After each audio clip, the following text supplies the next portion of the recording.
I'm Kirsten Bay. I am President and CEO of adAPT, and we help clients find the bad guy in their networks by monitoring in-network and mobile devices and IoT to understand what those packets are actually doing to take away your invaluable assets. Well, I am a CEO for hire in the sense I turn around companies. So really, when I took over this business, it was really in trouble. And I took it through a pretty substantial restructuring, a bankruptcy restructuring, and then actually started the business, right, where I got it funded and really started fresh with it. So there's that balance between understanding all the tactical bits that you have to do to get through that restructuring process. And people who do this type of work talk a lot about what that tactical piece is and then hitting the groove of what the strategic pieces are.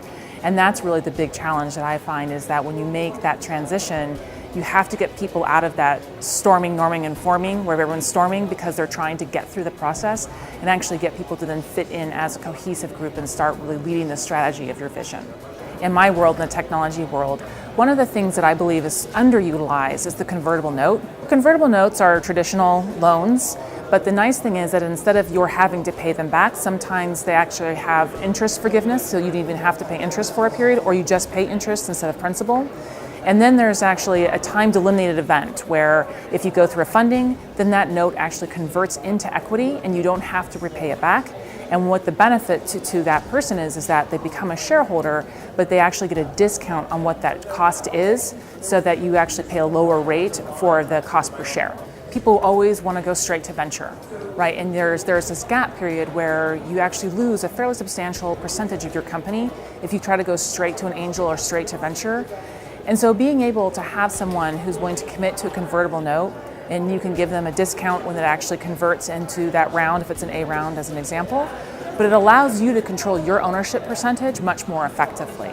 So that's one of the tools that I don't think is utilized enough. I think people think that that type of capital is very scarce, but I actually think there's a lot more out there, and it's really having the wherewithal to understand those different financial instruments and the way to leverage them so that you can maintain control as long as possible. When you're a young company and a growth company, one of the things that you must fundamentally accept is that the people who start with you on that journey will not finish that journey with you. Not all of them. Some of them will, some of them won't. And so there really has to be a frank conversation with everybody that you understand when you're all friends, that there may be a time when that separation has to occur.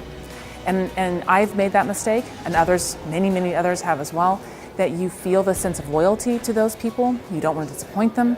And so then it turns into almost a cancer into the organization because people know and they know, right? So it's really making the right and effective personnel decisions and taking a step back and knowing that while you have people to whom you are loyal, and that's part of your job as a CEO and a founder, you also have to always make the best decisions for the business and listen to your gut because you know when it's time. One of the things that I have found to be really critical is to actually really take time for myself. And there was a period when we really hit that growth curve where I actually stopped doing the things that I loved, right? Running in the morning or going to make workouts and we have to do those things to take care of ourselves. And I think it's always the first thing we pitch out the window because I need to have that call at 5 a.m. instead of doing the thing. And so really I would say in the last 6 months or so, I force myself to put on my calendar my workouts, my time with my family, a Friday afternoon where I'm going to go do something, and I actually fill all that into my calendar first and then put everything around it. Because we have to be healthy, sharp, bright, and if we're not taking care of our bodies and our minds, and it sort of seems like motherhood and apple pie, but it's really the thing that we do the worst. We're the worst at taking care of ourselves. It's like being on an airplane when the oxygen mask drops. Remember it says, do your own first.